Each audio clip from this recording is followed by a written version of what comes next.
Bonjour les amis, le derby madrilène a offert un spectacle inoubliable.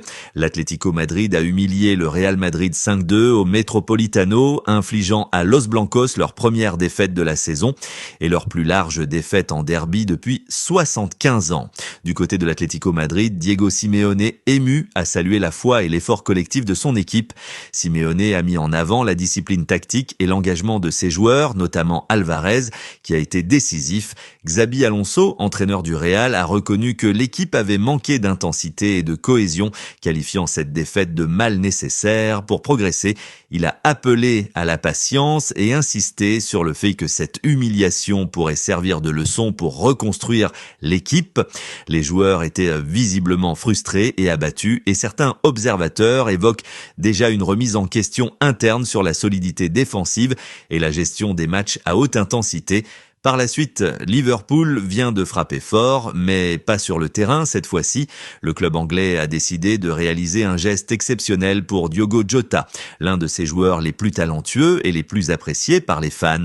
Alors que Jota était lié par un contrat courant jusqu'en 2027, Liverpool a annoncé qu'il verserait l'intégralité du salaire restant de Jota à sa famille, soit une somme avoisinant 15,5 millions d'euros. Cette décision concerne directement sa femme et ses enfants et elle dépasse largement la simple logique financière ou contractuelle. Dans un monde du football souvent guidé par l'argent, les transferts et les ambitions sportives, Liverpool montre ici qu'il y a encore de la place pour l'humanité et la reconnaissance. Mais le geste ne s'arrête pas à l'aspect financier.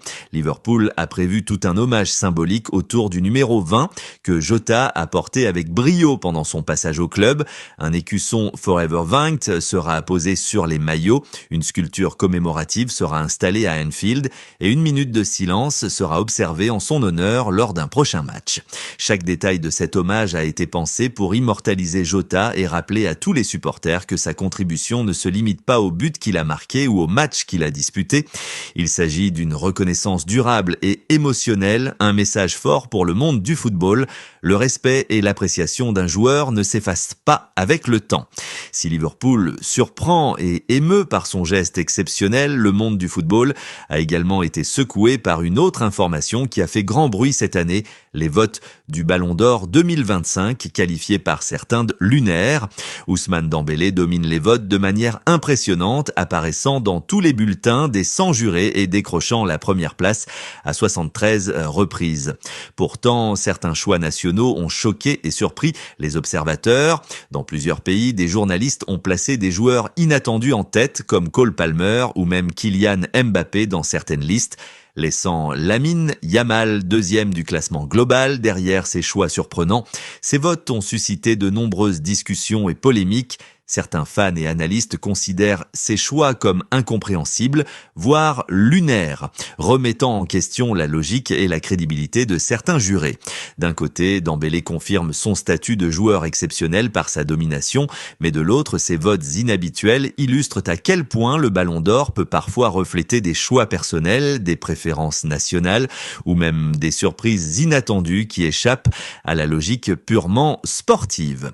Le début de la saison européenne a été marqué par un véritable coup dur pour deux des géants du football, le FC Barcelone et le Paris Saint-Germain. Commençons par le Barça. Le club catalan traverse une période difficile après que Gavi, l'un des milieux de terrain les plus talentueux et prometteurs d'Europe, ait été contraint de subir une opération du ménisque interne du genou. Cette blessure est grave.